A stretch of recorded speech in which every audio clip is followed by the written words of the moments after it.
재벌 3세, 김밥집 여성과 은밀한 관계 의혹 포털 메인을 장식한 기사를 본 순간 유진의 세상이 무너졌습니다.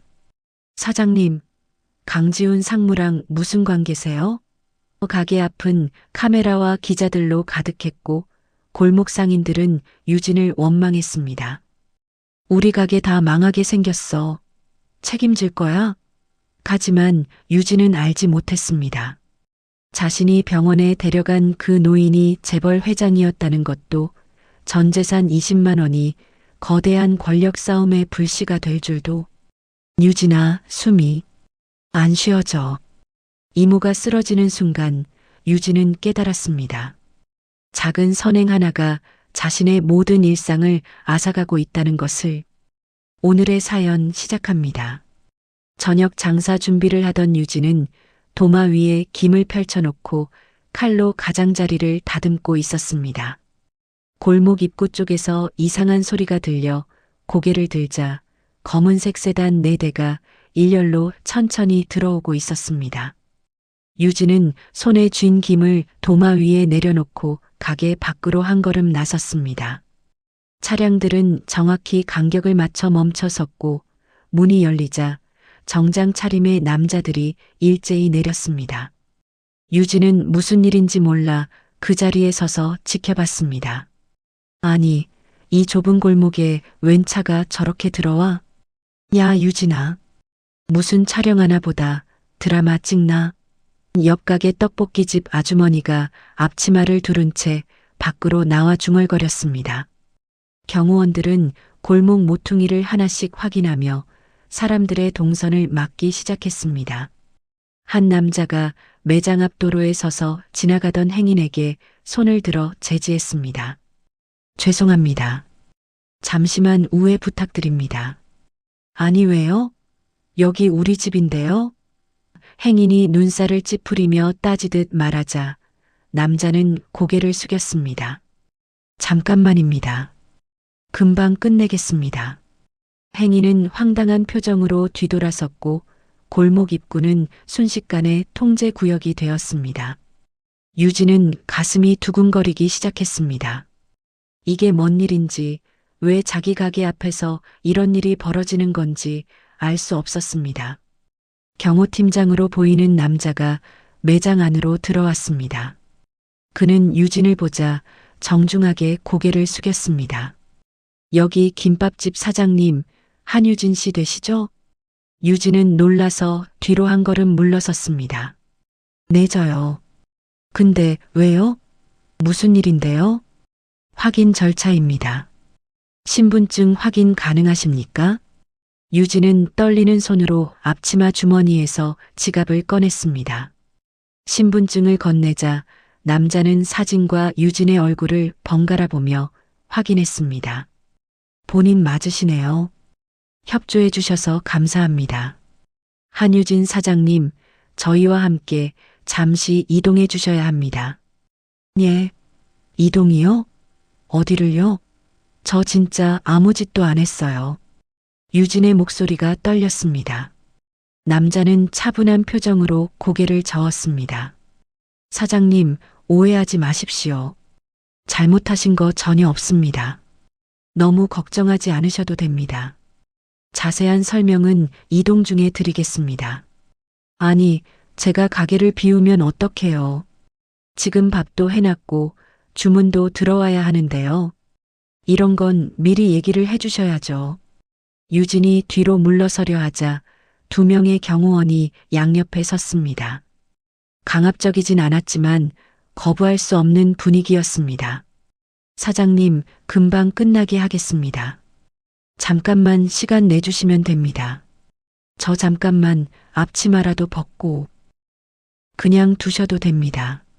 지금 모습 그대로 괜찮습니다.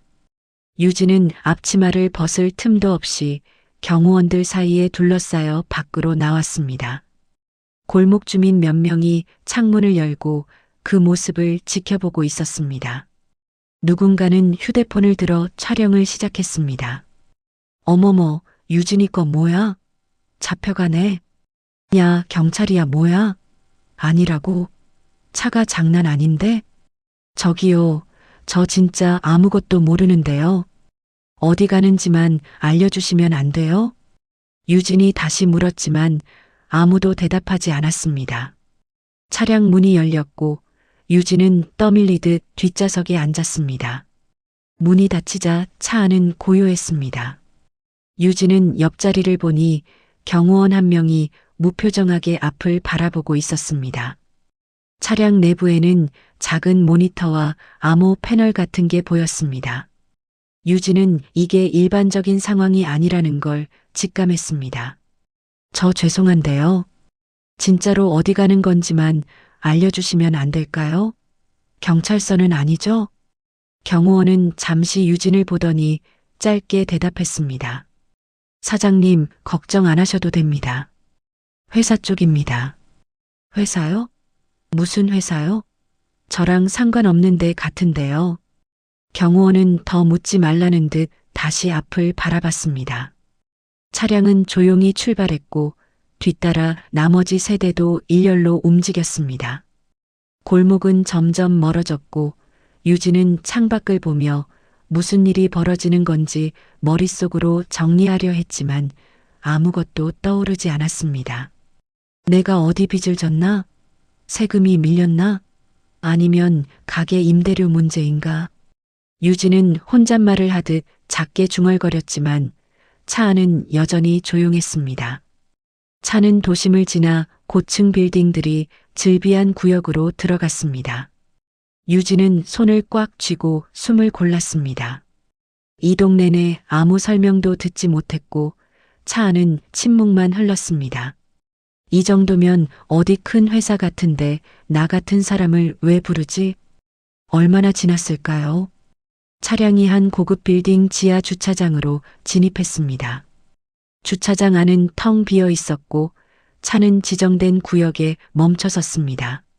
문이 열리고 경호원이 먼저 내렸습니다. 사장님, 발 조심하시고 내리십시오. 유진은 떨리는 다리로 차에서 내렸습니다. 주차장 조명이 차갑게 빛났고 유진은 자신이 지금 어디에 있는지조차 알 수 없었습니다. 경호원들은 유진을 에스컬레이터 쪽으로 안내했습니다. 여기 그냥 저 따라오시면 됩니다. 저 진짜 잠깐만이죠. 그쵸? 오래 안 걸리죠? 최대한 빨리 모시고 내려가겠습니다. 유진은 앞치마를 두른 채 그들을 따라 걸었습니다. 이 모든 게 꿈 같았습니다. 아니, 악몽 같았습니다. 엘리베이터 문이 열렸고 유진은 그 안으로 들어갔습니다. 문이 닫히며 숫자가 빠르게 올라가기 시작했습니다. 유진은 거울에 비친 자신의 모습을 봤습니다. 땀에 젖은 앞치마, 지친 얼굴, 떨리는 눈빛. 도대체 나한테 무슨 일이 일어나는 거야? 유진은 속으로 중얼거렸습니다. 엘리베이터가 멈췄고 문이 열렸습니다. 복도 끝에 회의실 문이 보였습니다. 경호원이 앞장서 걸었고 유진은 그 뒤를 따랐습니다. 회의실 문 앞에 선 경호원이 노크를 했습니다. 회장님 모시고 왔습니다. 들어오세요. 안에서 차분한 목소리가 들렸습니다. 문이 열렸고 유진은 천천히 안으로 들어갔습니다. 테이블 위에는 서류와 파일들이 정리되어 있었고 창밖으로는 도시 전경이 펼쳐져 있었습니다. 유진은 숨을 크게 들이마셨습니다. 이제 뭔가 알게 되겠죠. 회의실 안은 조용했습니다. 테이블 한쪽에는 병원 응급실 사진과 영수증 사본이 놓여 있었습니다. 유진은 그 자료를 보자 가슴이 철렁 내려앉았습니다. 여기 이쪽에 앉으세요. 정장을 입은 여성이 의자를 가리키며 말했습니다. 유진은 떨리는 다리로 의자에 앉았습니다. 저기요. 제가 뭘 잘못한 건가요? 혹시 병원에서 문제 생겼어요? 여성은 고개를 천천히 저으며 부드럽게 웃었습니다. 아니에요. 잘못하신 거 하나도 없어요. 오히려 저희가 감사드리러 모신 거예요. 감사요? 제가요? 여성은 테이블 위 파일을 집어 유진 앞으로 밀었습니다. 일주일 전에 사장님께서 골목에서 쓰러진 여성을 병원으로 데려가셨죠. 유진은 그제야 기억이 났다는 듯 눈을 크게 뜨며 말했다. 아, 그날 계단에서 넘어지신 할머니요? 네, 기억나요. 근데 그분이 왜요? 그분이 저희 회장님이십니다. 예, 잠깐만요. 그 허름한 코트 입으신 분이 회장님이라고요? 네. 김영자 회장님이세요. 유진은 그대로 굳어버렸습니다. 말문이 막혔습니다. 저 진짜요? 그분 지갑도 없고 휴대폰도 없었어요. 그냥 동네 어르신이신 줄 알았는데. 맞아요. 회장님께서 단독으로 현장을 둘러보러 나갔다가 갑자기 쓰러지신 거예요. 소지품은 차에 두고 나오셨고요. 그래서 신분증이 없었구나. 유진은 그날의 모습을 떠올리며 중얼거렸습니다. 사장님께서 택시로 병원까지 데려가 주셨고 본인이 20만 원을 결제하셨죠.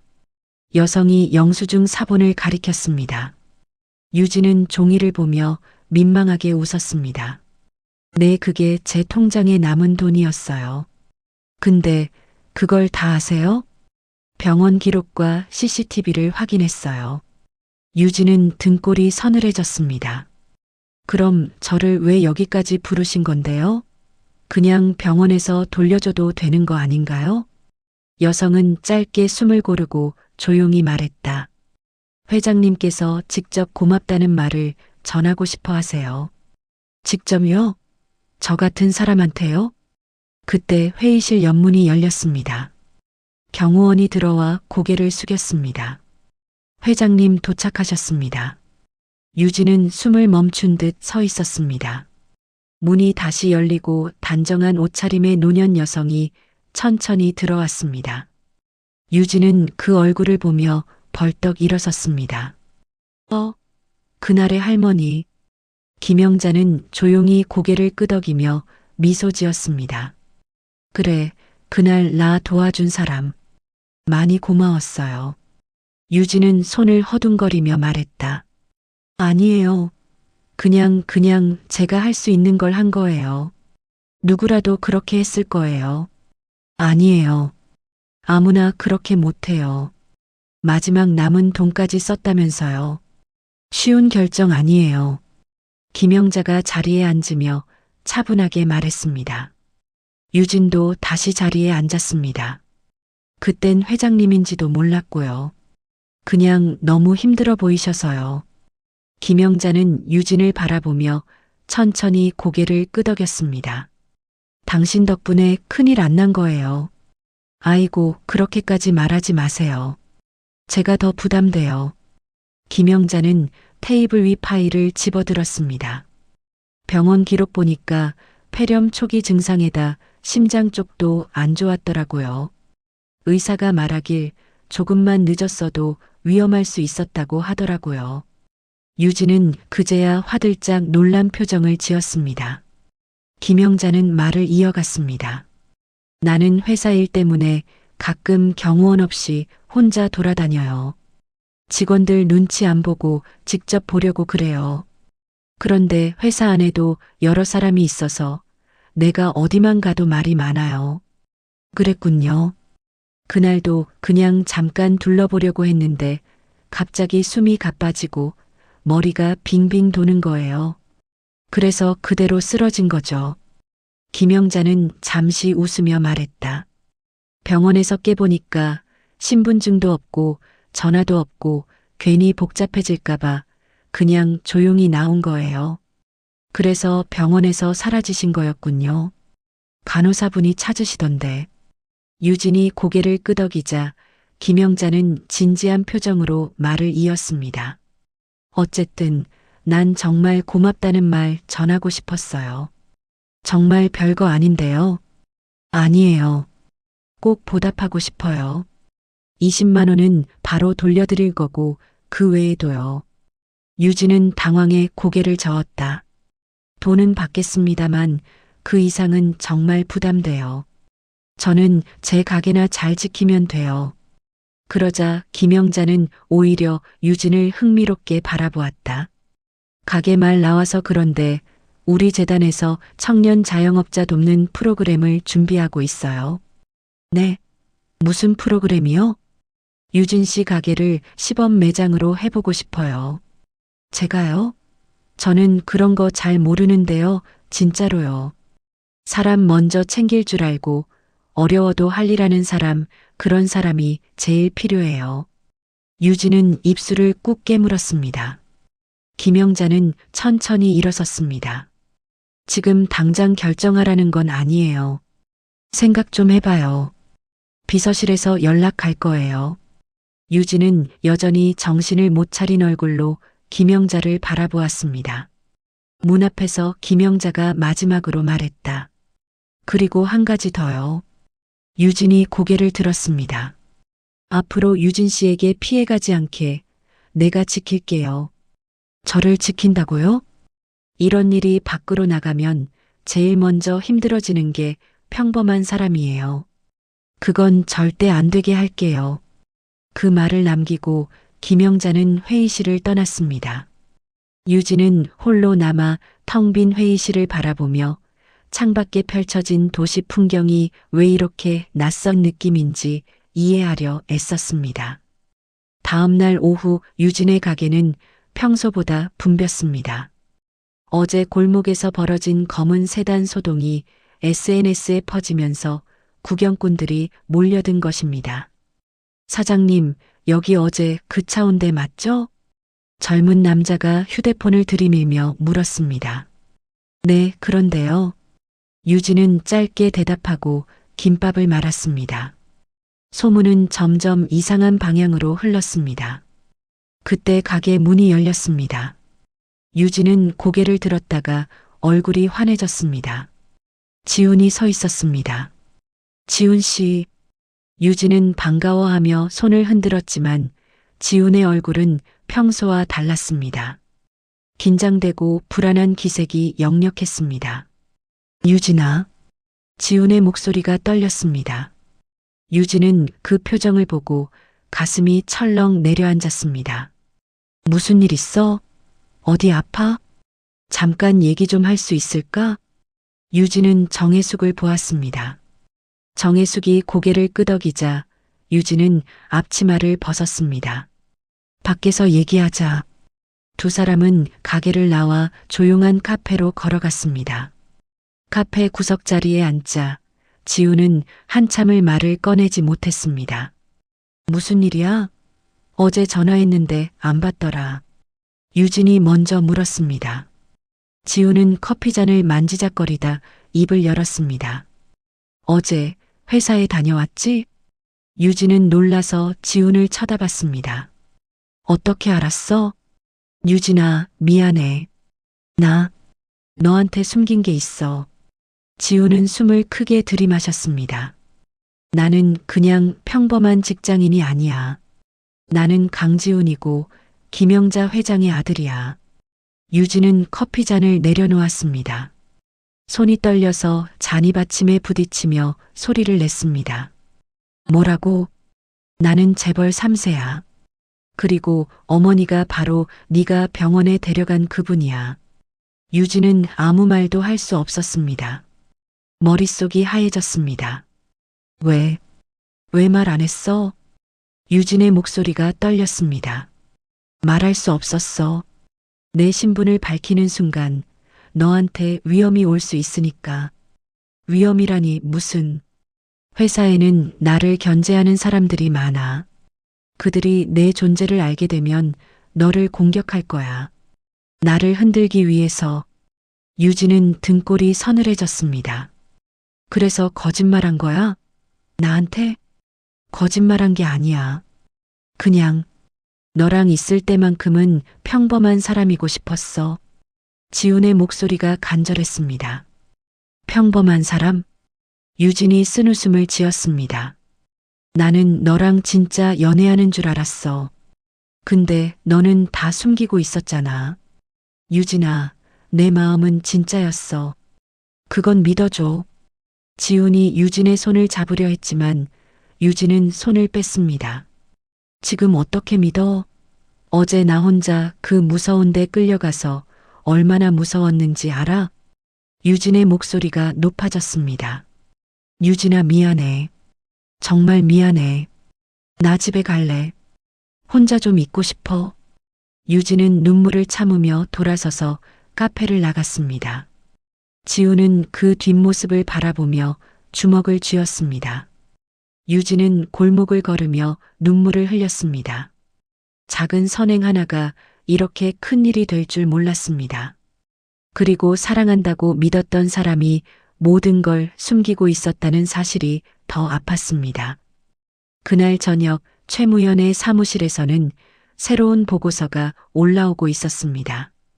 강지훈 상무 비공식 동선 분석 완료라는 제목과 함께요. 사흘이 지난 오후 유진은 가게 안에서 김밥을 말고 있었습니다. 골목은 다시 평소처럼 조용해졌습니다. 지훈에게서는 연락이 없었습니다. 아니, 정확히는 유진이 전화를 받지 않았습니다. 가게 문이 열렸습니다. 유진은 고개를 들었다가 손을 멈췄습니다. 김영자가 경호원 없이 혼자 들어섰습니다. 안녕하세요. 김영자가 조용히 인사했습니다. 유진은 황급히 손을 닦으며 일어났습니다. 회장님, 어떻게? 오늘은 그냥 손님으로 왔습니다. 김영자는 카운터 앞 의자에 앉았습니다. 김밥 하나 주시겠어요? 유진은 잠시 망설이다 고개를 끄덕였습니다. 네, 금방 드릴게요. 유진은 김을 펼치고 밥을 올렸습니다. 김영자는 김밥 한 조각을 집어 천천히 먹었습니다. 맛있네요.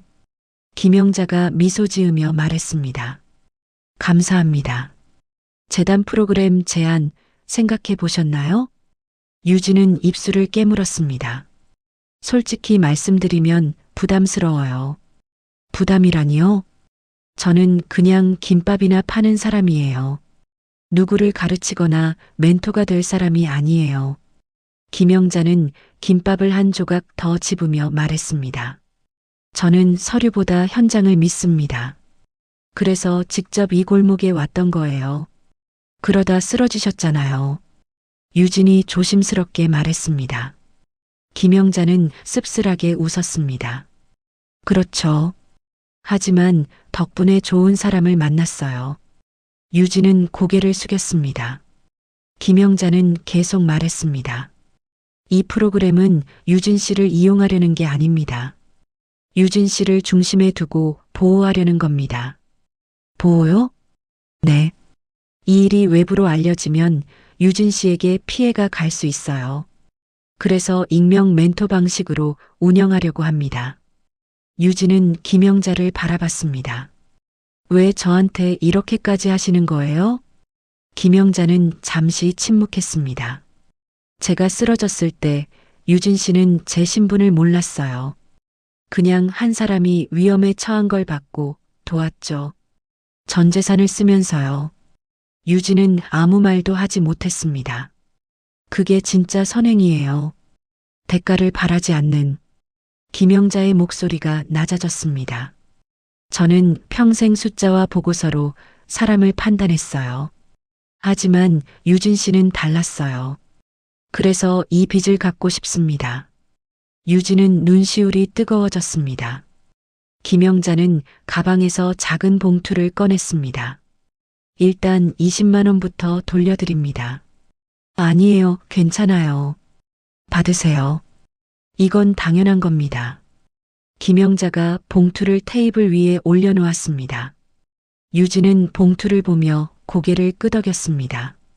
그때 재단 직원들이 들어와 조심스럽게 매장 구조를 살폈습니다. 점검이 끝나고 직원들이 나갔습니다. 김영자도 자리에서 일어났습니다. 다음 주부터 준비 들어가겠습니다. 부담 갖지 마세요. 네. 김영자는 문을 나서다 돌아섰습니다. 참, 제 아들이 이 골목에 자주 왔다고 들었어요. 유진은 얼굴이 굳었습니다. 네, 그런 것 같아요. 미안해요. 아이가 유진 씨한테 진심이었던 것 같은데 신분 때문에 고민이 많았을 거예요. 김영자의 말에 유진은 고개를 들었습니다. 진심이요? 네. 제 아들이 누군가를 그렇게 자주 만난 건 처음이에요. 유진 씨를 정말 좋아했나 봐요. 김영자는 작게 웃으며 나갔습니다. 유진은 창밖으로 김영자가 골목을 걷는 모습을 지켜봤습니다. 정혜숙이 다가왔습니다. 유진아, 지훈 씨 전화 안 받니? 이모까지 왜 그래요? 유진이 짜증 섞인 목소리로 말했습니다. 그 사람 매일 가게 앞에 와서 서 있더라. 멀리서. 뭐? 들어오지도 못하고 그냥 서 있다가 가. 너 나올 때까지 기다리는 것 같던데. 유진은 가슴이 답답해졌습니다. 거짓말쟁이인데 뭐. 거짓말이라기보단 숨긴 거 아니겠니? 이유가 있었을 텐데. 이모도 그 사람 편이에요? 정혜숙은 한숨을 쉬며 유진의 어깨를 두드렸습니다. 편은 무슨. 그냥 너 둘 다 안쓰러워서 그래. 그날 저녁 유진은 가게 정리를 마치고 밖으로 나왔습니다. 골목 끝에 익숙한 뒷모습이 보였습니다. 지훈이었습니다. 유진은 모른 척 지나가려다 발걸음을 멈췄습니다. 왜 여기 서 있어? 지훈이 돌아섰습니다. 얼굴이 많이 상해 있었습니다. 유진아, 말했잖아. 나 혼자 있고 싶다고. 알아. 근데 그냥 네가 무사히 집에 가는지만 보고 싶었어. 유진은 가슴이 아팠습니다. 매일 이러고 있었어? 응. 미안해. 또 부담 주는 거 알지만. 지우는 말을 잇지 못했습니다. 바보같이. 유진이 작게 중얼거렸습니다. 나 정말 내 어머니가 그분인 줄 몰랐어. 그날 회사에 불려갔을 때 얼마나 무서웠는지 알아? 미안해. 내가 지켜주지 못해서. 그리고 네가 재벌이든 뭐든 사실 상관없어. 근데 거짓말한 게 화가 났어. 유진의 목소리가 떨렸습니다. 거짓말 아니었어. 내 마음만큼은 다 진짜였어. 지훈이 한 걸음 다가섰습니다. 너랑 있을 때가 제일 편했어. 회사에서도 집에서도 어디서도 느낄 수 없던 자유로움을 내 가게에서 느꼈어. 그래도 알아. 네가 화날 권리 있어. 근데 유진아, 나 너 정말 좋아해. 그건 거짓말 아니야. 유진은 눈물이 났습니다. 나도 네가 좋았어. 그래서 더 화가 나는 거야. 지우는 유진을 조심스럽게 안았습니다. 유진은 처음엔 밀어내려다가 결국 지훈의 품에 얼굴을 묻었습니다. 다시는 거짓말하지 마. 안 해. 약속할게. 앞으로 무슨 일 생기면 다 얘기해. 그럴게. 두 사람은 골목 한가운데서 한참을 그렇게 서 있었습니다. 그날 저녁 멀리서 누군가 유진의 가게를 지켜보고 있었습니다. 최무현이 보낸 사람이었습니다. 그는 휴대폰으로 사진을 찍고 보고서를 작성했습니다. 회장 아들, 김밥집 여성과 미래 현장 포착이라고요. 한 달이 흐른 어느 아침 유진은 새벽 5시에 일어났습니다. 시장에 가기 전 준비를 하는데 가게 앞에 이미 사람들이 서 있었습니다. 청년 6명이었습니다.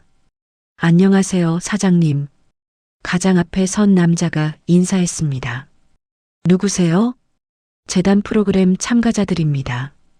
오늘부터 교육 받으러 왔어요. 유진은 깜짝 놀라 문을 열었습니다. 벌써 시작이에요? 네, 사장님 일과를 따라다니는 게 첫 교육이래요. 청년들은 유진을 따라 새벽 시장으로 향했습니다. 시장은 이미 활기찼습니다. 여기서 뭘 사세요? 한 청년이 물었습니다. 김, 단무지, 우엉, 당근, 시금치. 기본 재료들이죠. 유진은 익숙한 발걸음으로 가게를 돌았습니다. 청년들은 유진의 장보기를 메모하고 사진을 찍었습니다. 가게로 돌아와 재료를 정리하는데 재단 직원이 들어왔습니다. 사장님, 창고 정리 끝났습니다. 확인해 보실래요? 좁았던 창고가 깔끔한 교육 공간으로 바뀌어 있었습니다. 이렇게까지 해주시다니. 그날부터 유진의 일상은 바뀌었습니다. 아침에 일어나면 청년들이 기다렸고 주방에서 김밥을 만들면 옆에서 지켜봤습니다. 자, 오늘은 직접 말아볼게요. 유진이 김을 펼쳐놓자 청년들이 둘러섰습니다. 시간이 지나자 청년들도 조금씩 모양이 잡혔습니다. 주변 상권도 변화하기 시작했습니다. 인근 카페 사장이 찾아왔습니다. 사장님, 우리도 프로그램 참여할 수 있나요? 이 골목이 달라지는 게 느껴져요. 손님도 늘고 골목 전체가 활기를 띠었습니다. 어느 저녁 재단과 상인회가 작은 파티를 준비했습니다. 가게 뒤편 공터에 조명을 달고 간이 테이블을 놓았습니다. 사장님, 건배 제해해 주세요. 한 청년이 유진을 앞으로 밀었습니다. 저 잘은 모르겠지만요. 여러분 덕분에 제 가게가 이렇게 바뀌었어요. 감사합니다. 건배. 모두가 소리쳤습니다. 멀찍이서 지훈이 파티를 지켜보고 있었습니다. 유진은 지훈을 발견하고 손짓했습니다. 왜 거기 서 있어? 이리 와. 지훈은 망설이다 천천히 다가왔습니다. 안녕하세요. 지훈이 인사하자 청년들이 수군거렸습니다. 사장님 남자친구예요? 한 청년이 장난스럽게 물었습니다. 유진은 얼굴이 빨개졌습니다. 그냥 친구예요. 거짓말. 보면 알아요. 청년들이 웃으며 지훈에게 자리를 내주었습니다. 지훈은 유진 옆에 앉으며 작게 웃었습니다. 괜찮아? 응. 다들 좋은 사람들이야. 잘됐다. 네가 행복해 보여서 나도 기뻐. 두 사람은 조용히 파티를 즐겼습니다. 정혜숙이 유진 옆에 섰습니다. 유진아, 조금 평온해진 것 같지? 네, 이모. 이제 괜찮아질 것 같아요. 하지만 그날 밤 누군가는 이 장면을 사진으로 찍고 있었습니다. 최무현의 홍보팀이었습니다. 다음 날 아침 유진은 평소처럼 가게 문을 열었습니다. 하지만 오후 2시 유진의 휴대폰이 울렸습니다. 유진아, 포털 좀 봐. 정혜숙의 다급한 목소리가 들렸습니다. 유진은 휴대폰을 열었습니다. 메인 화면에 큼지막한 기사 제목이 떠 있었습니다. 재벌 3세, 김밥집 여성과 은밀한 관계 의혹. 유진은 숨이 멎었습니다. 유진은 떨리는 손으로 기사를 열었습니다. 화면에는 자신의 가게 사진과 함께 왜곡된 내용이 가득했습니다. 재벌 3세 강지훈 상무가 특정 김밥집을 자주 방문하며 여성 사장과 은밀한 관계를 유지해온 정황이 포착됐다. 해당 여성은 최근 재단 프로그램에 선정되며 특혜 논란에 휩싸였다. 자신의 가게 주소, 과거 대출 기록, 심지어 정혜숙 이모 이름까지 나와 있었습니다. 이게 뭐야? 청년들이 걱정스러운 얼굴로 다가왔습니다. 사장님, 괜찮으세요? 가게 밖에서 소란이 들렸습니다. 누군가 창문을 두드렸습니다. 사장님, 인터뷰 좀 해주세요. 강지훈 상무와 어떤 관계세요? 기자들이었습니다. 카메라 플래시가 터졌고 마이크가 창문에 부딪혔습니다. 유진은 뒤로 물러섰습니다. 청년들이 유진을 가렸습니다. 정혜숙이 다급히 전화를 걸었습니다. 여보세요, 재단이죠? 지금 여기 난리 났어요. 빨리 좀 와주세요. 10분 뒤 재단 직원들이 도착했습니다. 경호 인력도 함께 왔습니다. 인근 카페 사장이 달려왔습니다. 사장님, 우리 가게 손님 다 도망갔어요. 이거 어떻게 된 거예요? 죄송해요. 저도 모르겠어요. 떡볶이집 사장도 화난 얼굴로 나타났습니다. 이 골목이 이상한 곳으로 찍히면 우리 다 망해요. 책임질 거예요? 죄송합니다. 재단 직원이 유진에게 다가왔습니다. 사장님, 일단 가게 문 닫으세요. 저희가 상황 수습할게요. 유진은 떨리는 손으로 셔터를 내렸습니다. 청년들은 뒷문으로 빠져나갔습니다. 한 청년이 유진을 돌아보며 말했습니다. 사장님, 저희 괜찮아요? 모르겠어요. 조심해서 가요. 유진은 가게 안에 혼자 남았습니다. 정혜숙이 유진의 어깨를 감싸 안았습니다. 괜찮아, 괜찮을 거야. 괜찮을 리 없잖아요, 이모. 휴대폰이 계속 울렸습니다. 지훈의 전화였습니다. 유진은 받지 않았습니다. 그날 오후 인터넷 커뮤니티는 난리였습니다. 재벌이랑 김밥집 사장 사귀는 거 실화냐? 특혜 받은 거 확실하네. 악성 댓글이 쏟아졌습니다. 저녁 무렵 정혜숙이 갑자기 주저앉았습니다. 이모. 유진이 소리치며 달려갔습니다. 정혜숙은 가슴을 움켜쥐고 숨을 헐떡였습니다. 숨이 안 쉬어져. 이모, 정신 차려요. 유진은 급히 구급차를 불렀습니다. 병원 응급실에서 의사가 나왔습니다. 과도한 스트레스로 인한 급성 불안 증세입니다. 안정이 필요해요. 심각한 건가요? 지금은 괜찮지만 계속 이런 상태면 위험할 수 있어요. 유진은 무너져 내렸습니다. 대기실 의자에 앉아 얼굴을 묻었습니다. 다 내 잘못이야. 그때 복도 끝에서 지훈이 달려왔습니다. 유진아. 유진을 보자 멈춰 섰습니다. 유진아. 유진은 고개를 들었습니다. 눈이 충혈되어 있었습니다. 왜 왔어? 소식 듣고 바로 왔어. 이모님은 스트레스로 쓰러지셨어. 너 때문에. 유진의 목소리가 날카로웠습니다. 지훈은 아무 말도 하지 못했습니다. 너한테 사귄다고 했을 때부터 이렇게 될 줄 알았어야 했어. 유진아, 미안해. 제가 막지 못했어. 사과로 되는 게 아니잖아. 유진이 소리쳤습니다. 너희 회사 사람들이 한 거 맞지? 지훈은 대답하지 못했습니다. 맞는구나. 유진은 고개를 돌렸습니다. 유진아, 나 너 진짜 좋아해. 그건 알아줘.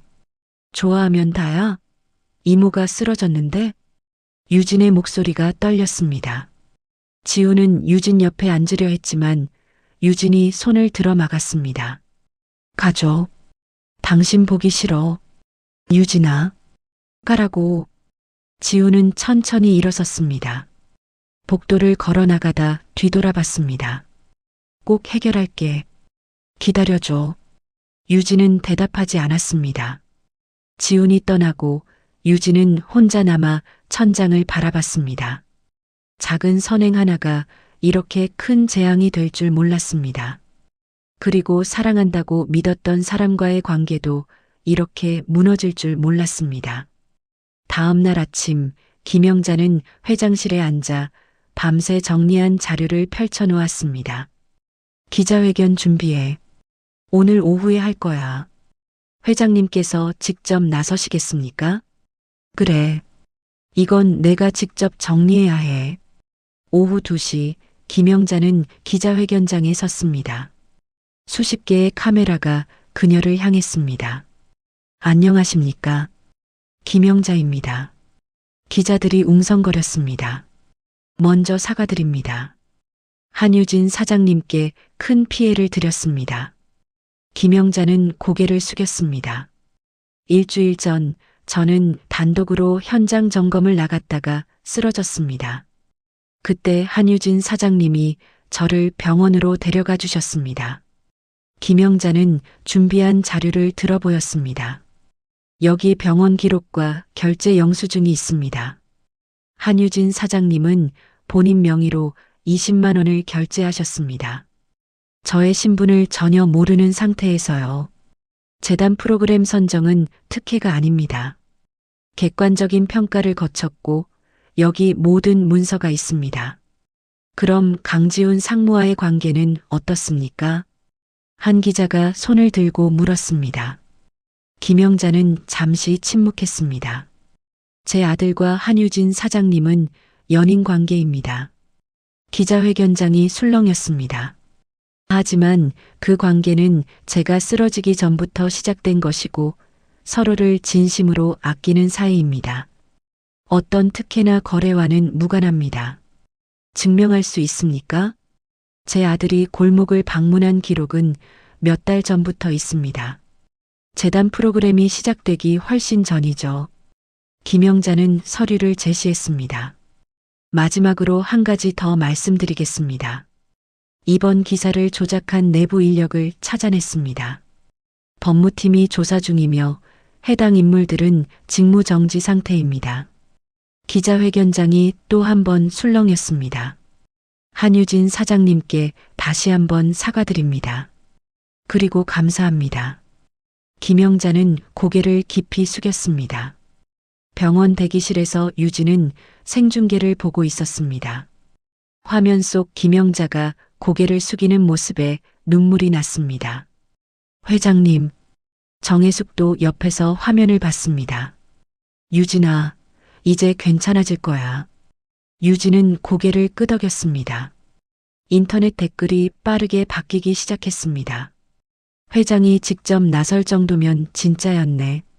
한유진 사장님한테 사과해야겠다. 여론이 반전됐습니다. 저녁 무렵 지훈이 다시 병원에 왔습니다. 유진은 복도에 서 있었습니다. 유진아. 유진은 지훈을 보고 멈췄습니다. 어머니께서 해결하셨어. 봤어. 고마워. 어머니께 미안해. 내가 너를 지키지 못해서. 지훈의 목소리가 떨렸습니다. 나도 미안해. 어제 너한테 심하게 말했어. 유진이 고개를 숙였습니다. 아니야. 네가 화낼 만했어. 지훈은 조심스럽게 유진의 손을 잡았습니다. 이번에는 유진이 손을 빼지 않았습니다. 앞으로는 뭐든 다 얘기할게. 약속해. 응. 그리고 나 너 정말 좋아해. 너 없으면 안 돼.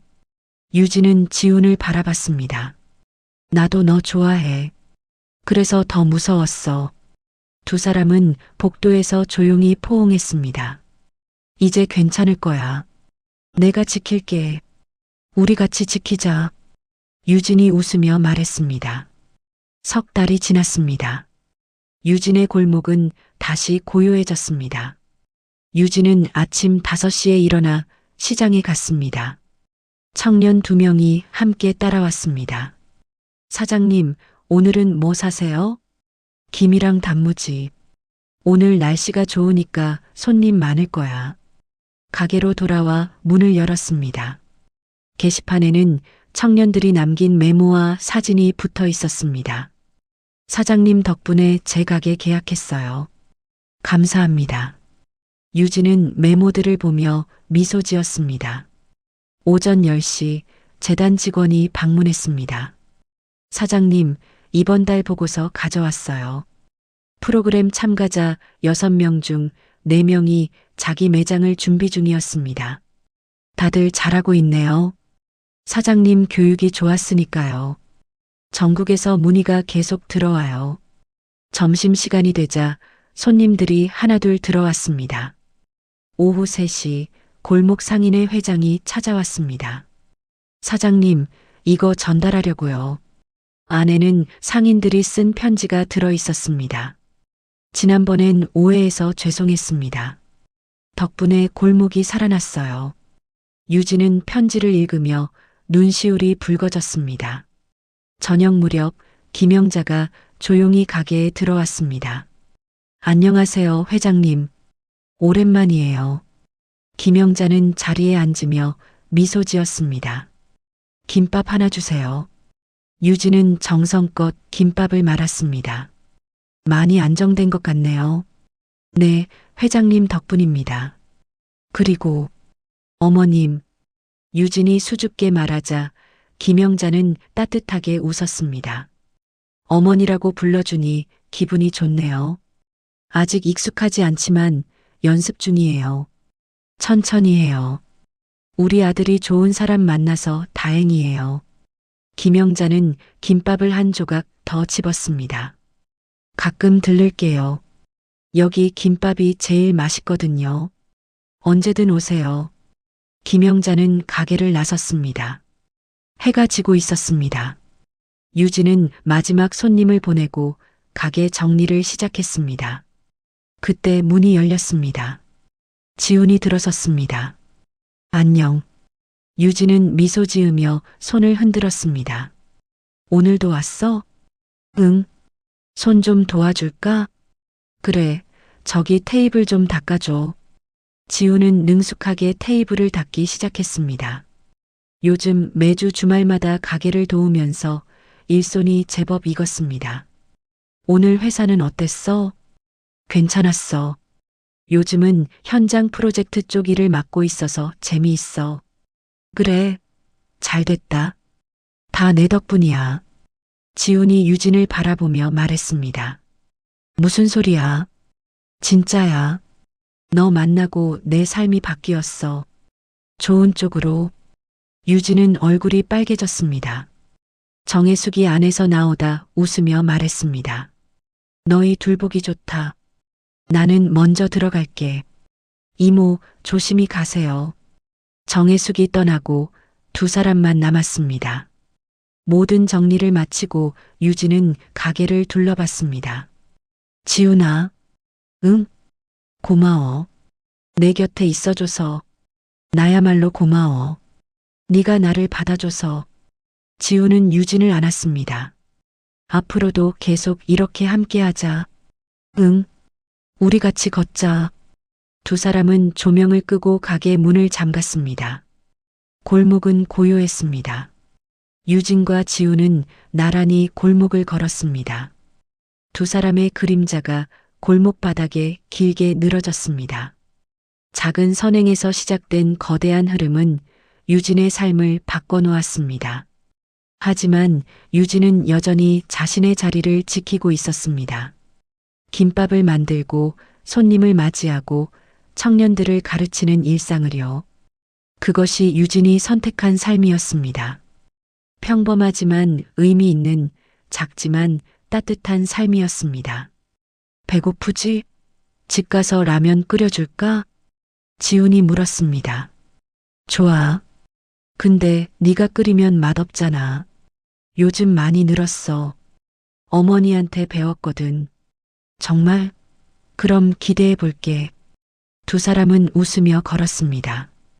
골목 끝에서 누군가 그들을 지켜보고 있었습니다. 김영자였습니다. 경호원과 함께 멀리서 두 사람의 모습을 바라보고 있었습니다. 회장님, 가보시겠습니까? 경호원이 물었습니다. 아니야. 조금 더 보고 싶어. 김영자는 작게 웃었습니다. 저렇게 평범하게 웃는 모습, 오랜만에 보는 것 같아. 따님께서 좋은 분을 만나셨습니다. 아들이야. 따님이 아니고. 김영자가 웃으며 고쳤습니다. 그래도 유진 씨가 우리 집 며느리가 되면 따님이나 마찬가지죠. 그렇긴 하지. 김영자는 만족스러운 표정으로 고개를 끄덕였습니다. 가자. 저 아이들 시간을 방해하지 말고. 김영자는 차로 돌아갔습니다. 차가 출발하며 골목이 점점 멀어졌습니다. 유진과 지훈은 계속 걸었습니다. 지훈아. 응? 우리 이대로만 가자. 복잡하지 않게, 그냥 이렇게. 그럴게. 나도 그게 제일 좋아. 지훈은 유진의 손을 꼭 잡았습니다. 추워? 아니, 괜찮아. 내 손이 따뜻해서. 두 사람은 골목을 빠져나와 큰 길로 접어들었습니다.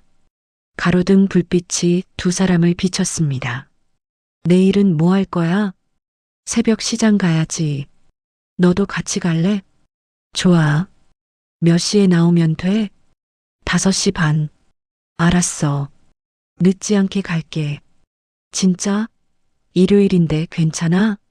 너랑 같이라면 새벽이든 언제든 좋아. 유진은 지훈을 보며 웃었습니다. 오글거려. 사실이잖아. 두 사람은 웃으며 계속 걸었습니다. 거리는 조용했습니다. 하지만 두 사람의 마음은 따뜻했습니다. 작은 선행 하나가 만든 인연. 그 인연이 사랑으로 자라나고 이제는 서로의 미래가 되었습니다. 유진의 이야기는 여기서 끝이 났습니다. 하지만 새로운 이야기는 계속될 것입니다. 이 작은 골목에서 김밥 한 줄과 사랑과 함께요. 유진아, 응? 사랑해. 지훈이 갑자기 멈춰서서 말했습니다. 유진은 얼굴이 빨개졌습니다. 갑자기 왜 그래? 그냥 말하고 싶었어. 너무 행복해서. 나도 사랑해. 유진이 작은 목소리로 말했습니다. 지훈은 유진을 안았습니다. 거리 한가운데서요. 앞으로도 계속 이렇게 행복하자. 응, 약속해. 두 사람은 그렇게 한참을 서 있었습니다. 별이 하나둘 떠오르고 있었습니다. 밤은 깊어갔지만 두 사람의 미래는 밝게 빛나고 있었습니다. 작은 김밥집에서 시작된 사랑. 거대한 권력과 돈보다 진심이 이긴 이야기. 그리고 평범한 일상 속에서 피어난 행복. 유진과 지훈의 이야기는 이렇게 계속됩니다. 내일도 모레도 그 다음 날도 작은 골목에서 김밥 한 줄과 함께 사랑과 함께 작은 선행 하나가 유진의 삶을 완전히 바꿔놓았습니다. 전 재산 20만 원으로 구한 노인이 재벌 회장이었고 그 인연은 거대한 권력 싸움의 중심에 유진을 세웠습니다. 조작된 기사와 악성 댓글, 무너지는 일상 속에서 유진은 절망했지만 결국 진실이 승리했습니다. 김영자 회장의 용기 있는 결단 덕분이었죠. 그리고 그 과정에서 유진은 지훈과의 사랑을 지켜냈습니다. 신분을 숨겨야 했던 남자와 그 진심을 믿어준 여자. 두 사람은 시련을 겪으며 더욱 단단해졌습니다. 석 달 뒤 유진은 여전히 자신의 자리를 지키고 있었습니다. 작은 김밥집에서 청년들을 가르치고 손님을 맞이하며 평범한 일상을 살아가고 있었습니다. 거대한 사건을 겪었지만 유진은 자신의 삶을 크게 벗어나지 않았습니다. 그것이 유진이 선택한 삶이었으니까요. 그리고 이제 그 옆에는 지훈이 있습니다. 매주 주말마다 가게를 도우며 새벽 시장에 함께 가며 평범한 연인처럼 사랑을 키워가고 있습니다. 때로는 작은 선행이 예상치 못한 파장을 만들어내기도 합니다. 하지만 그 선행의 본질만큼은 변하지 않습니다. 유진의 이야기가 우리에게 남긴 메시지는 분명합니다. 진심은 결국 통한다는 것, 그리고 자신의 자리를 지키는 것도 용기라는 것을요. 그리고 하나 더. 진짜 사랑은 신분이나 돈이 아니라 서로를 지키려는 마음에서 시작된다는 것을요. 이야기를 끝까지 들어주신 분이 계시다면 잘 들었다고 댓글 하나만 남겨주세요. 감사합니다.